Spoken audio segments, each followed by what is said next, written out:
ladies and gentlemen, and welcome back to the Clone Wars Season 7 Spoilers Review, whatever you want to call it. I am the Clown Prince Podcast, Travis Snell. I am the Order 66 Taylor Field. The Order 66, it just flies off. Look, you bastard. Look, first thing, I don't know what you're talking about. I just gotta finish this up. I'll eat out of the screen, and then first thing, a big spoonful. My God. Just the tact of Taylor Field. Ladies and gentlemen, as you heard, we are here to review Clone Wars. This is the penultimate episode. This is the second last episode. Next week, or I guess not even next week, it's like the next few days is when the finale, not even the season finale, the series finale is going to be, and that's what we can announce too. That we'll be, of course, reviewing that, so you can stay tuned to that. That one will probably be dropping early. I think we're going to have to do that late night, so if you're looking for it, it'll probably be up there. So that's going to be lots of fun, very exciting. Talking about very exciting, go down the episode just before this is our announcement. We announced June 1st we're launching our very own podcast network, Geek Ultimate Alliance.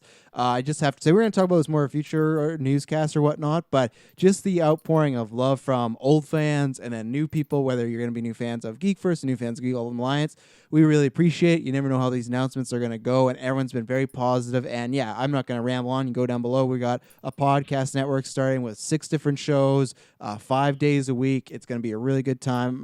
Taylor, you going to guest on the Marvel show I'm hosting one point? Oh, I'll guest for sure. I mean, I got nothing to lose, so. Got nothing. Thanks for that glowing endorsement. And then next Saturday, if you're listening to this live, we will be, what is going to be the date? It's next Saturday is May 9th, correct, Taylor? Can you look on your calendar right now? Do you have a calendar? Yeah, I'll just pop it up. I got it here. already. I beat you. It's next Saturday. He's too busy chomping.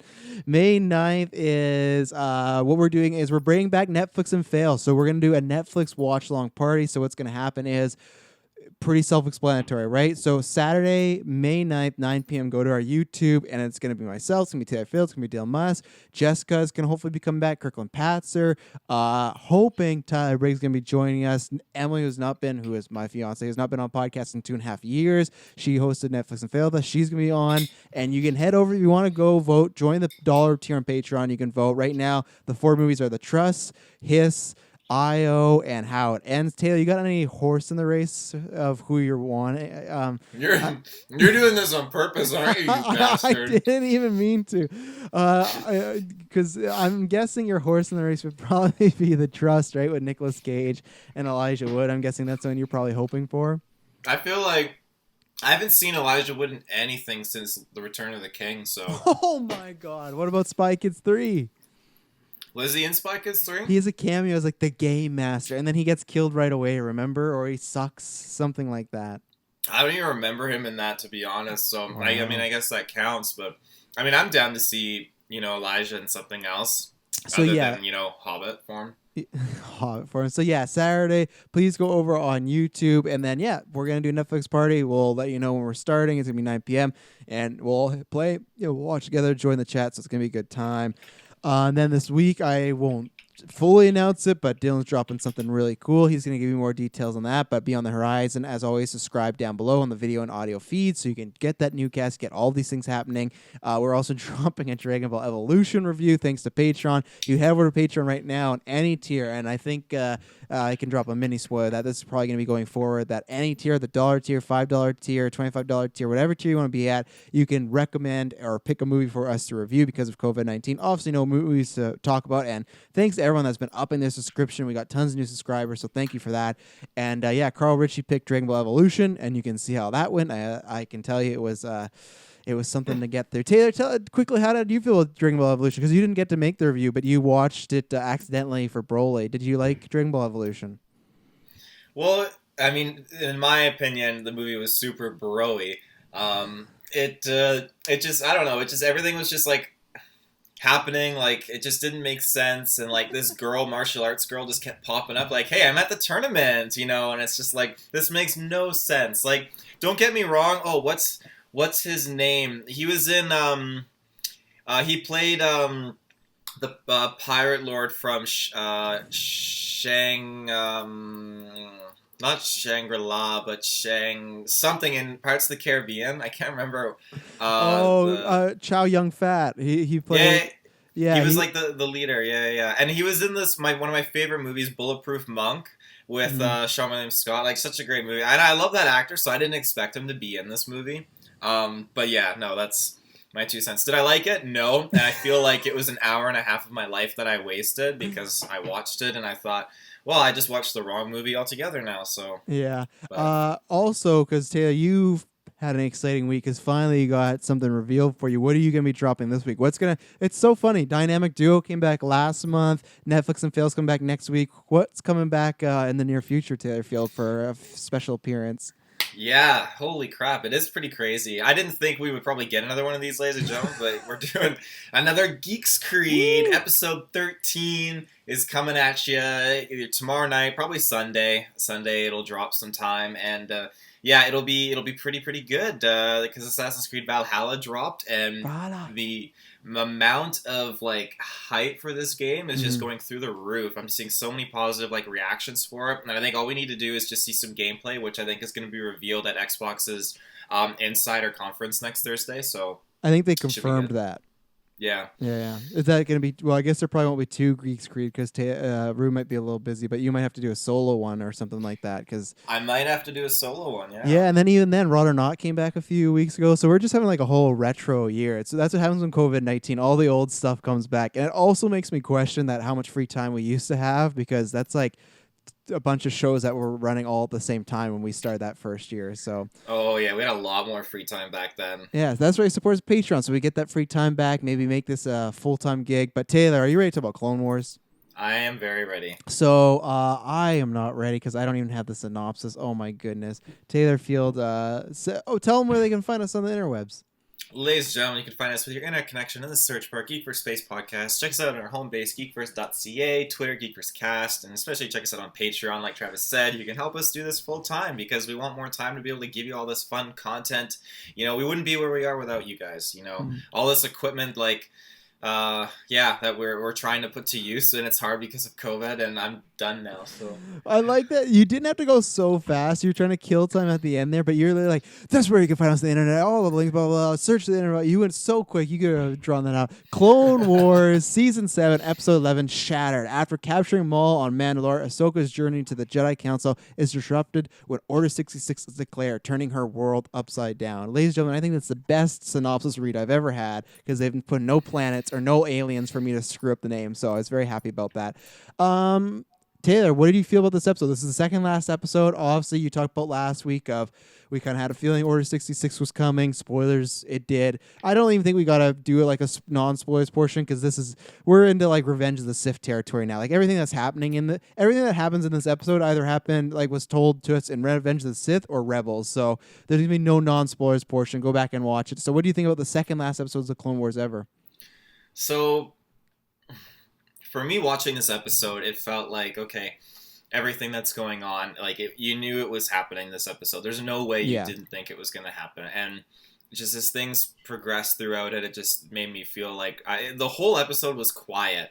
They had barely any background music going on until that moment that it's executed, and then that score kicks in. It's so good, and you just like the whole scene, like it's just building up, and like you cringe because you see all of like the clones and you're waiting for it to happen, and it was just the tension and the build up to that moment. And even then, like when it happened, like just that moment, like, oh, I can't even like describe it how intense it was. And like as a major, like I'm a big advocate and fan of the clones, and just the scenario, with Rex, it just had me like rattled, just thinking like, oh my god, I can't believe that this is actually how things are going right now. And just the tension of that scene. And I've watched a few scenes that have like mashed up Order 66 on a massive scale from the movies and all the games, the canon games and everything, and just pair them all in one consecutive order overlaying on top of each other. And it's just so overwhelming. And goddamn Sheev just, screwed everyone over so good, so good. So, the episode, like, I was thinking about what my rating would be, and I thought, I might give it like a lower rating because I feel like I didn't really like it, but I realized I didn't really like it because it made me feel so like distraught, in a way that it was supposed to, and I realized, I can't hate on it for doing its job. So I think this is probably one of not my I don't know if it's my most favorite episode of this arc, but it's definitely like top 3 of this arc. So Oh, gee. Big claim as there's only 3 of them, and there was one more left. So yeah, I really enjoyed it. I was talking about this yesterday with Taylor Field that I still would put it. So I enjoyed it a lot. I don't think I enjoyed it as the first. I don't think I enjoyed it as much as the first two. Ladies and gentlemen, you got to go to the video feed because it's just wild what's going on with the YouTube Geek First. So I wasn't as hyped as the last two, but I still put it as like the third greatest episode of Clone Wars. I think I didn't get as hyped because it just didn't reach the heights of the other two. So that's why I might sound a bit more negative in this episode, but I'm not really. It's still like a 2 thumbs up for me. Everything that we've talked about these past 2 weeks, from score to just the animation to the editing to the writing, the dialogue, how cinematic it feels, that all just on par. It's just kind of like all these pizzas I had, and unfortunately there was no cheese, or sometimes got cheese, but all these pizzas, these last 3 ones have had lots of cheese, all the cheese I like. So that's why it's like no matter what, it's kind of better than the old Clone Wars for me because I just think it's just on a different level. So I enjoyed it. I'm definitely not as big as the Order 66 fan as Taylor Field, but I did appreciate it in this episode. I did like the layers of it. And I think this, honestly, again, I've always said this since we started this, sometimes the Clone Wars feels like it's like, people say it's adding on to the movies. You can say that. Sometimes it feels like it's kind of covering the band or the bullet hole wounds with band-aids. And I honestly, when we got this stuff with Rex and we saw the other clones, I wish that Revenge of the Sith had covered this, because when you watch Revenge of the Sith, I don't get there's that moment where Rex turns around and he's right when they call Order 66 and he's like shaking and he doesn't want to shoot Ahsoka, but then he's shooting. You don't get that at all in the movies. In the movies, you don't get, there's no really bond. They're just a bunch of faceless guys. You just get that, okay, they turn, they kill people. So I think, again, I wish there was some alternate mix where you could take stuff from the movies and, yeah, let's get Disney to remake the prequels. That's what I'm pitching right now. But I wish there was a way where I think Revenge of the Sith, like, I think it is the best of the prequels, and Order 66 does have a lot of impact because the score is great and you're seeing Yoda react and you see Obi-Wan taken out and you see these characters dying, but at the same time you're also seeing a bunch of Jedi you barely know. Like, we love Plo Koon, but if you just watch the movies, he's nobody. Like, you don't know his voice even. So even that kid, that kid that saves Jimmy Smits there, he gets as much like emotion as Plo Koon does. George Lucas's son. Yeah, he gets as much screen time as some of these Jedis, and the same thing with these clones. They just feel like they could be robots. They could be the droids. So that's what I do think this episode does great as far as showing the clone side, showing the struggle, showing, again, to me, it doesn't match up. It's like Anakin. I don't feel like when I watch this is what's happening in Revenge of the Sith, because I feel like, again, it's different. All the clones are pretty cold-blooded and act very quickly, and there's no struggle, and I don't feel a sense of relationship. So when Taylor's always talking about like these clones having like Plo Koon getting shot down by his own like wolf squadron or anything like that, I don't feel that in the movie because the movie has none of that. But I think the show does a good job. I love the pairing of, kind of like last week when we got that scream of like the shrieking. You kind of heard Anakin in the background doing the "What have I done?" So that was fun. Yeah, I like I said, I really enjoyed it. I think it was a great episode. I'm excited for next week. I do think there were some things, again, I don't think any marks off, but I think there was some things that you could have got to overhype moment. I think they just reached the level of like, this was hype, but I feel like the last 2 weeks had moments where you reach that point and it's like, oh man, we're going past it. Where this, I think there's a few examples I'll give that they could have went a little bit more, and stuff they even teased and they didn't really do, and I don't know why. And there is one more episode next week. I'm hoping it's like a tad longer. I know these have been longer, but even then I would like, even if it was like 35 minutes, something like that. But yeah, another this great one was shorter though. Like, yeah, it was only like 22 minutes, which really I didn't like. Yeah, so yeah, I did really enjoy it. Not as good as the other two. I'm with Taylor that I would rank this third as my favorite out of these 3, but still a really good episode. So where do you want to start, Taylor? I mean, I think I'm down to start. I mean, probably from the beginning and just kind of work our way through it. Like with Maul, like we get a little bit of nod of that old Mandalorian Jedi War, stuff. Yeah. When Bo-Katan's like, this is the last one. It was used for like holding restraint on like you Force users, your kind, which I thought was super cool. Mm-hmm. I could totally see them whipping that back into the Mandalorian or something. I don't know. I feel like something like that we could see eventually later on because they made such a like point of it or a case about it. Yeah. Yeah, the beginning I thought was good. Like that's the thing with the Order 66 happening. You just to me, obviously you knew it was happening, but it was just that build. It felt like everything wasn't inconsequential at the beginning, but you were just kind of like, okay, let's get to that mean details because I did like the conversation she had with Rex. I liked showing Maul being locked up, and I think for a character, and maybe that's the reason why I like this episode a bit less because this was you got character moments with Rex, and that was good. But again, if you're watching Rebels, you've kind of had those similar ones. So that's where for me, and it's so funny. I'm watching Rebels where I am is literally right when they went to find Rex, and he's telling the story about like the chip being out of his head and everything. So it feels like I'm literally watching a prequel to his story. So that is fun. I do appreciate that character a bit more. But I think the two best character moments in this, even though like I said, I feel like there was less of them, was Rex and Ahsoka's conversation. I thought that was really well done about the war, and it was like a good like closing down the chapter. Like, oh, what's gonna happen? The war's led to all these bad things, but hey, if the war didn't happen, we wouldn't be alive. So that was good, and I loved again. Much like the Obi-Wan thing, I wasn't a fan of how much they were talking to Ahsoka about what was going on. I don't buy for a second. I liked that part where, she's like, oh, I'm a civilian, blah, blah, blah. I'm not a Jedi. And then she asked for more information, and Mace Windu goes, sorry, we don't share that information with civilians. I loved that line, but at the same point, I thought it was contradictory as they just shared so much information about Palpatine possibly being like a dark side user and everything like that. They just kept saying like the dark. Well, they didn't share that, did they? I thought it was Obi-Wan that was insinuating it. No, last week okay. I guess I'm kind of mixing because I forgot Mace Windu was talking to Yoda before she came in. So yeah, maybe I am mixing because he did say that line where he's like the darkness surrounds the Chancellor and stuff like that. So I think that was before. So yeah, fair enough. I'll have to watch that again. So I won't strike that against it. I just felt at the times like they're talking to her way too much. And again, it's because I don't remember.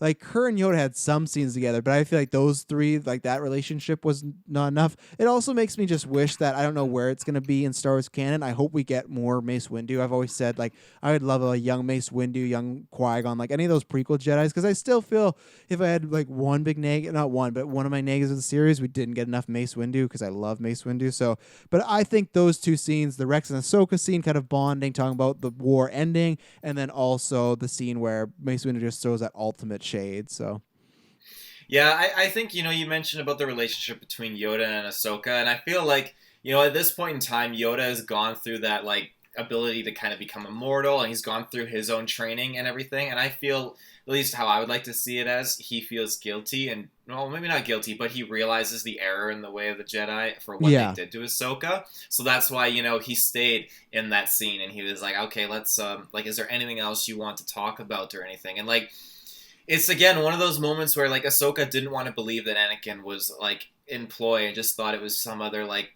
game afoot and that it wouldn't be anything serious. And like even then she accused Maul like, this is your doing, you did the clones or whatever. And then I love how that led into like, oh, Maul's like, I didn't know about this being the plan, but he was just like it's brilliant, like he was just in awe for it. And even then, he was so quick to be like, you survived, let's join forces. Ahsoka's like, no, you're just my distraction. Yeah. And again, with that, like, I love how, again, like you said, Mace Windu is like, he's such an ass. Like, sorry, we don't tell civilians. I don't think he's ass. It was warranted. She can't, like, I'm not saying she's wrong about the Jedi, because the Jedi are idiots in the prequels. They're dumb and they made so many mistakes. I'm not saying she's wrong, but at the same point, she can't assume or just think that she gets to have that same knowledge they do. She's not a part of the council. She's not a part of Jedi, so she has no right to get that information, Yeah, and that's very true.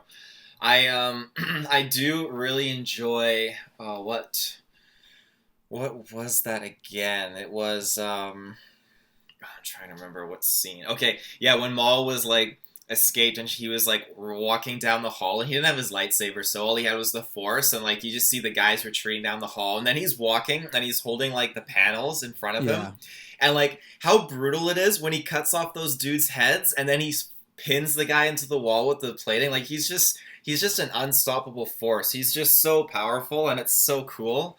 That was his Vader scene, pretty much. Like that was his Vader hallway scene. Yeah, it's so cool just to think like, okay, like again, it's scary just how the clones turned, but how Rex was like, um, yeah, I'm fine. You know, get down to the detention levels, execute Maul, spread over the ship, find Ahsoka, kill her. Like just that transition train of thought, like it's just scary. So, and Mm. even then, when Rex looked into the hologram and just said like, yes, Lord Sidious, like it's just like a sleeper agent, like Winter Oh yeah. Soldier. You say freight car, and then he's going to town, you know? And that's the same thing with them, like Execute Order 66, and it initiates all the things they didn't know were there. Mm. Like, they all knew who Lord Sidious was, you know? All the Jedi had to do was just ask a clone, so... I don't know if it's that simple, but oh, he's this guy, blah blah. Have you heard of the tale of Darth Plagueis the Wise? And they're like, what is Cody talking about?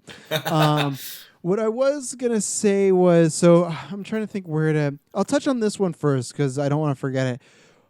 So we've heard these rumors of Ahsoka show, and I guess it didn't end up happening because she ended up saving Rex, which we talked about last week because we were talking about with Rex, is he going to get his chip out like before this episode or during? I think they did it in a good way because I said you couldn't have it during because it would be very strange to be like, oh, we've won this battle, okay, and then there's a chip in my head, I'm gonna take it out. I just thought the pacing of that would have been really weird. I like them doing this route of okay, he snapped, but then she took it out of him, and I think it worked really well. And this way, I guess he said find fives, and that's the thing where obviously she doesn't need to find fives because she got Rex the chip out and she's getting all this information. But I still feel like they planted that seed, and I'm not sure because we don't know with this show if it is going to be the Ahsoka show. If it happens, if it is going to be a prequel, like I said, I am really wanting the show to be about her v Maul, like Crimson Dawn style. I think that would be great. And then you could. That's what I'm asking. Like, do you think the mention of fives was just a mention because it happened that season? It was just, hey, if I die, go get this guy, or was that also planting the seeds to possibly because they kept him alive? And you were right about this. I was wrong. I thought the Bad Batch were goners. I thought they were Suicide Squad. I thought they were gonna be dead. So we have fives and the Bad Batch still out there. Do you think this was just like an allusion to that, or do you think this was maybe laying the breadcrumbs to something else? You think what Fives is alive still? Well, isn't he alive? No. When he said find Fives, he meant find his document, like, and look into what Fives was all about. Yeah, you're right. I forgot because about Fives that. had figured out the brain thing. Right. Okay. I mean, I'd love it if Fives was alive still. I'd take it, but unfortunately, he's not. No, Fives died. Remember? I thought who would they bring back for the Bad Batch? That was Echo. Oh, was it? Shit. Never mind.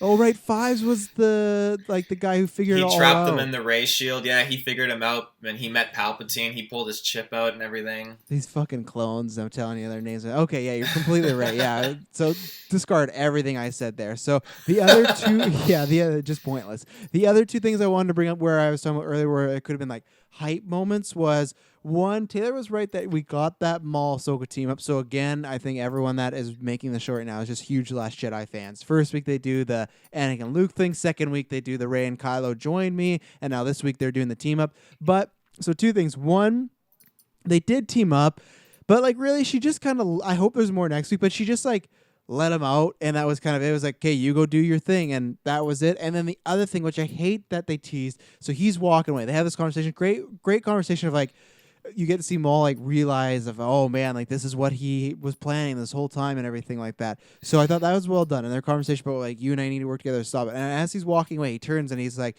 I'm gonna need something to defend myself. And then she just says some line like, you think I can trust you? So they literally tease the fact of like, oh, he's going to get a blue lightsaber. And that means nothing for the story-wise. But that is like one of those Star Wars hype moments that would have been so cool to see Maul. If he had to take on the clones, he's doing all this hallway stuff, but then he whips out a blue lightsaber. Seeing Maul, it's the same way as seeing Rey with the red lightsaber. Like, seeing those mixed matches. So I don't even know why they didn't do it, because Ahsoka, those aren't even her lightsabers she's going to have in Rebels. So she could easily lose one. I know Anakin just gave him to her, but Anakin's a fucking murdering psychopath This weapon is your life. Yeah. So try not to lose it. And I also feel like, okay, so Maul is very skilled. And obviously we see he takes out the clones. But when she's like, I just need a distraction. So I guess she was just wanting him to die. Or like, it's fine if he would die and she just wanted him to take the clone somewhere. But in my thinking of like, okay, so he did win, fine. But if you're wanting him to be a distraction, you want him to survive and keep going forward. So what happens if he turned in the hallway and they just fucking shot him and destroyed him and it's like, oh, no distraction there because he's just dead. Obviously, it didn't happen. It all worked out. But I just mean, like, I still think story-wise, it would have made sense for her to give him that lightsaber. Just be like, oh, he will get further with this. I don't like it. He's more dangerous if I see him, but I also could very well just die here. So I may as well just give it to him and hope for the best. So one, I think I don't know. I think it's just one of those things where like like he's probably not going to die. I mean, the guy was cut in half, and all you hear is tales of Obi-Wan saying, better to capture him because he doesn't stay dead. So I mean, I think the odds are pretty good. So he doesn't stay dead after he killed him in Rebels. That mean he's still popping around somewhere, Well, maybe. No. Yeah, you got anything to add? Obviously, you talked about the hallway scene. Anything to add on Ahsoka and Maul's conversation there? I'm with you. I was willing to only take like half points in that front because I do feel like they didn't team up. It was weird because like Ahsoka's like, oh yeah, like I'm freeing you, but we're not teaming up, and Maul was like, let's team up. I still feel like okay, they're still on the Venator, so I feel like that they could end up teaming up in the next episode, and they're just beating around the bush a little bit. It was like two people, like one person, like it's a dating situation, and one person really wants to start the relationship, and one person's kind of in the middle, and they're like, oh, come over, let's have a good time, and you have a good night with them, and then when you wake up, they're like, yeah, you gotta leave, and you're like, well, what was that last night? Oh yeah, we were just having some fun. This is not anything else, and that's what that felt like. She like let him out, and he's like, oh, we're together. She's like, no, I'm just letting you out. It's like, okay, I guess so. Like you need just a distraction, a lightsaber. Yeah. You go ahead, Maul. Go. All right. I guess I got friend zoned again. I'm shipping the Ahsoka Maul romance, even though I don't think I guess Maul doesn't have anything going on down there, right? No, I mean he's it's all got motion. his hands. It's all motion. Yeah, he's got his hands for whatever that's worth. But maybe he has a robot dick. A robot. Yeah, I'm sure Mother Talzin got onto that and gave him that. Floppy Sith robot dick. Yeah, you don't know, those witches are crazy. They made his brother into Hulk size. I think they could be imagine that if like his entire bottom torso was a robot, but then he just did have like a regular penis, like just red and horned and everything like that. And then after this there's like lots of action. I love that moment when she's first getting away from the clones and she's just like spinning around and she jumps up. Ahsoka, love her like fighting style, everything like that. And again, I think the animation and the style we saw last week. I don't remember her name. Do you remember her name of the lady that's doing the mocap? No, I remember. I was looking into it. I can't remember her name though. I'll try and get it for next week. But she's doing a fantastic job as well. So again, I hope they do this with the animation in the future. I know it might be expensive, but it pays off. To me, this quality, you could up it a little bit more and you could put out like a Pixar like Star Wars movie. Because I still like this is off topic, but I'm still waiting why haven't Star Wars or Marvel teamed with Pixar yet? Like it just feels like a no-brainer. Like imagine at a Comic-Con, a Star Wars Celebration, like they walk out and they're like, okay, we're doing a Star Wars anime movie, but we're working with, okay, you got Lucasfilm, but we're also with Pixar. Even Kevin Feige, like, hey, Pixar is making a Marvel film, So even if they don't want to team with Pixar, that's fine. But I just would like them to do a Spider-Verse, like high quality animated, like let's say the Ahsoka, let's say it's not live action. Let's say we're doing an Ahsoka movie, it's going to theaters and it's like really stylized. So I'm hoping this is them dipping their toes in that. So again, everything action wise worked really well. Whether it's small stuff, whether it's Ahsoka escaping, that was really good, and the intensity of her getting the chip out of Rex was good, even though you knew the result. And that's the thing where it's tough to do, but I think they did a good job because I'm a huge prequel hater, not of the movies, but just the concept of prequels. They're fine, but I just hate how many studios want to go backwards and just like, oh, you remember this? Well, here's more details you didn't know. But this felt like even though you knew Rex was going to get it, they built up the anticipation well. And I thought everything with the ending was done because pretty much this was a pretty action-oriented episode because after that, they get Rex out and he's kind of like explaining what's going on. I didn't know control myself. And then they jump to hyperspeed and they're gone. Maul, is he still in the ship when they jump to hyperspeed? Yeah. Yeah, so he's still slinging around. So yeah, I loved everything with the ending and Ahsoka's action, so. Yeah, no, I thought the action was like really, really good. It was just, I didn't know if that was mocap because the way she was spinning around on top of that thing looked a little like old school, like Clone Wars fighting. Yeah, it looked maybe it could be a little unnatural, but either way, just the animating of it was fantastic.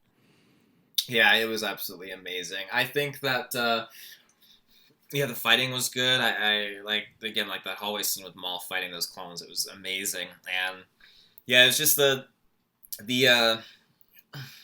that moment just when they're in light speed and just like the captain walks up and says like, you know what it is, you bloody well know. He's like, Commander, we have a new mission briefing for you to come in and view. And it's like, oh no, you just know it's gonna happen. And he leaves. And I don't think I've had like, there's some crazy like tense moments in Star Wars, but for me, I think one of the hardest things was just seeing when Ahsoka walks into that room and Rex's hand on his helmet is just shaking.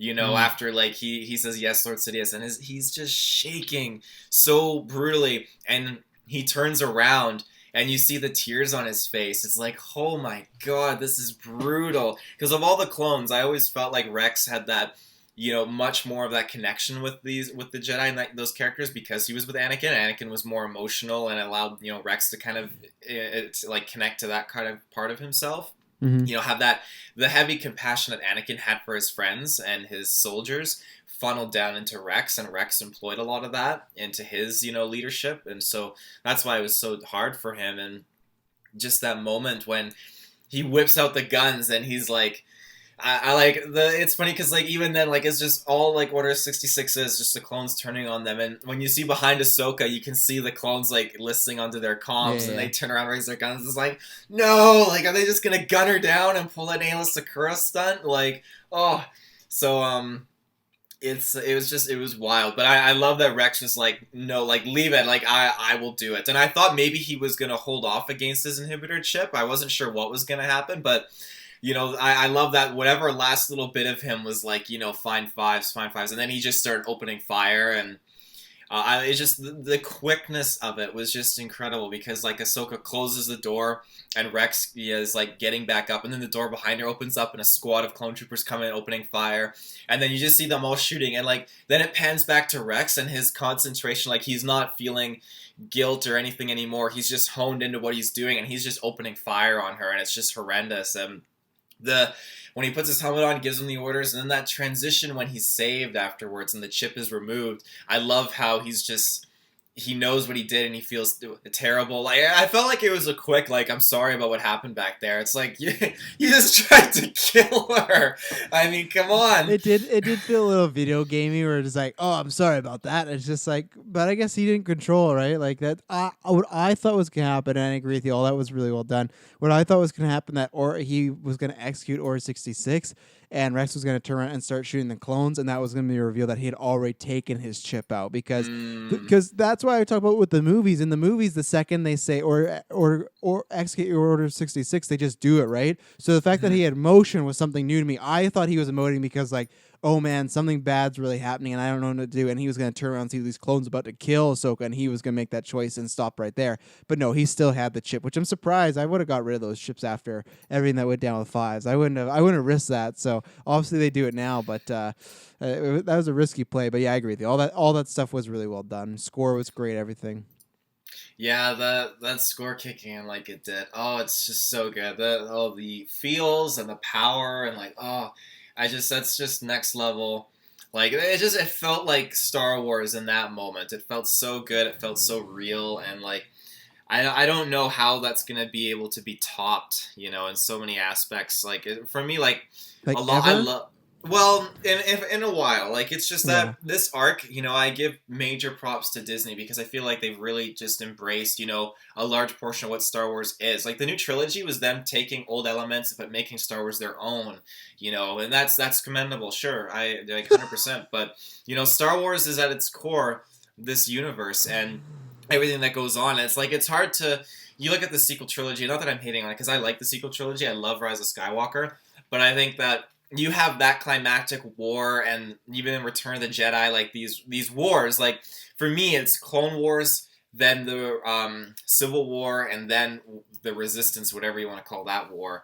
Um, Only because like it didn't have proper build up to anything. Like the span of like the Civil War took like a decade to build up through from Rebels all the way to Return of the Jedi, and then you have like the Clone Wars, which is just that's like the pivotal thing where the galaxy just tipped and everything changed, you know, for power. So it blows my mind. And in this episode, finally getting that in-depth perspective of like the clone trooper Rex and what really happens, to a clone who cares. Like, all we had before was just like, oh, the original Battlefront 2, where the clones were like, we all knew what was coming. We hoped her death would be quick and painless when we shot Ayla Secura and all that stuff. And then, like, that was not in the new game, but the original Battlefront 2.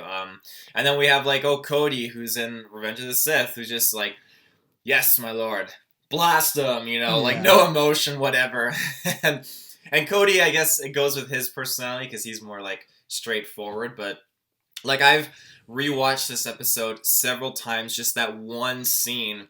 Disney Plus is like the back by 15 seconds button or whatever. So I watched the scene of Rex just shaking with his hands, holding the helmet, turns around and says, "Stay back." And then I click the button and he's shaking. "Stay back." And I click the button again and he's shaking. It's so intense. Poor Madison. Yeah. All she hears is, "Stay back. Stay back." It's just the episode just leaves you just so sad and just so, I know I've rambled on about it so much, but it's just something that just, watching it at 12:30 at night, it's just a brutal thing to fall asleep to because you just feel so, like, you feel used and drained. So do you have anything else? Because I hit on all my notes. I love that they use the original Revenge of the Sith dialogue when Ahsoka could sense what's going on, and I love how the dialogue of Anakin, like, his changed into his voice actor for the Clone Wars, which is really cool. When that was going on, I'm getting like goosebumps. It's just like you can hear like Mace Windu, "Don't listen to him, Anakin," and then you hear Sheev going, "Unlimited power." So it's good to hear that again. And you got the "What have I done?" Oh, the prequels. So that's some good stuff, but I'm trying to think if I have anything else. Yeah, it's a 2 thumbs up for me while you're thinking. Like I said, it is the lower of these ones, but it was a great episode, and like I said, I just love what they're doing here, and I'm interested to see. I don't know how they're gonna. I just don't know how they're going to end it. Like, I know how they're going to end it. We know exactly, but I'm just curious to see what exactly they do. For me, I'm very interested when I start up the episode to see the time, because I do think there is a chance that, because like with Ahsoka, I haven't got that part in Rebels, but does she know Vader is Anakin? Okay. Well, spoilers for all the fans out there who haven't watched Rebels yet. Go watch Rebels. It's good. So the thing is, when Anakin, she senses all this and senses what happens. The thing is, with Anakin, for the most part, they put out there that he died, and I think when he had his accident on Mustafar and came back as Darth Vader, I think even Palpatine put out the idea, like, okay, Anakin is dead. Yeah, makes sense. And I think Ahsoka believed that. Ahsoka, I think, me trying to understand her perspective, maybe had hunches, but when she learns that Darth Vader is who he is, it just, like, it's such a great scene. I'm not going to spoil it for you because it's such a powerful scene. Yeah, it's the fight. I know what that scene is. Yeah, I just wasn't sure if that was her fully finding out, "Oh, that's you," or just like seeing him again. Well, it's not the fight. It's a different scene that she finds out.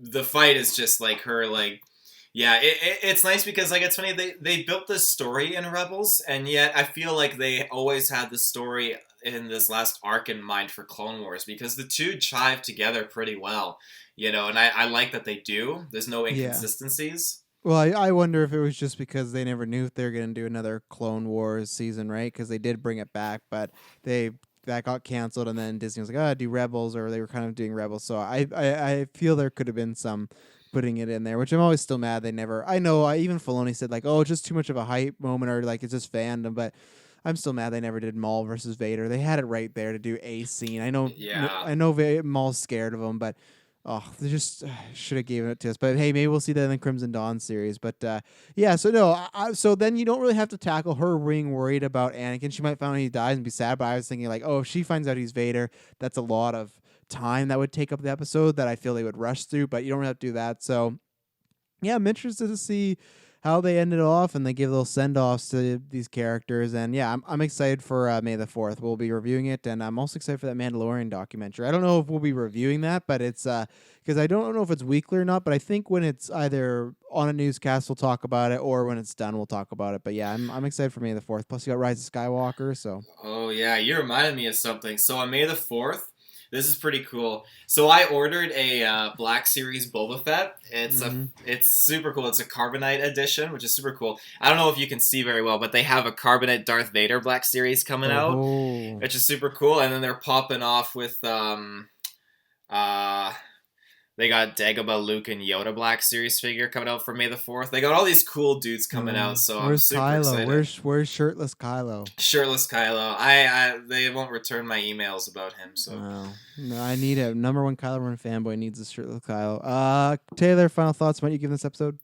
This episode was just very, very powerful. It was very, very deep. It left me in awe in so many ways, and it's.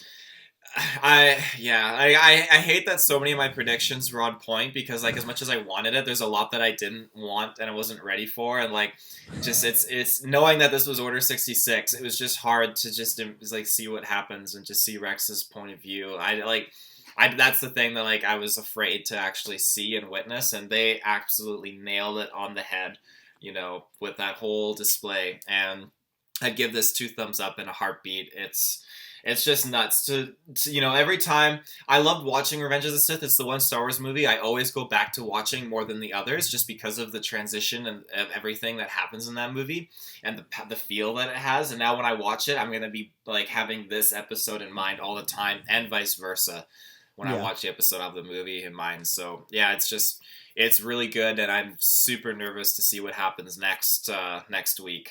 Yeah, you ready? Last episode of Clone Wars. Yeah, Monday night. Yeah, that's a big journey for us too. Well, is it Monday night or is it It's more midnight, Sunday midnight. We're gonna be watching it. Is it Sunday at midnight? Because Monday's May the 4th. I'm pretty sure, isn't it? Or is it Tuesday? Let's take a gander. My calendar is so slow. Oh, Sunday at midnight. Oh, I love it. That's exciting. Oh. Yes. So yeah, we will be there. Dropping a review. Probably you'll be getting in the morning. So yeah, that's gonna be interesting. Yeah, it's a big journey for us because we started the show like over 2 years ago. We reviewed every single episode. My God, I cannot believe it. There is an end in sight. It's not saying that in a bad way. It's just like when you start a TV retro. If you're a podcaster, oh man, it is. It feels like it's been ages since we started this. But yeah, so next week is the finale, or not even next week, a few days, so we'll be here. So thank you very much for tuning in to the episode. Go back and listen to everything else. Check out everything else on the network. Check out the new network launching June 1st. And may the force be with you. Always.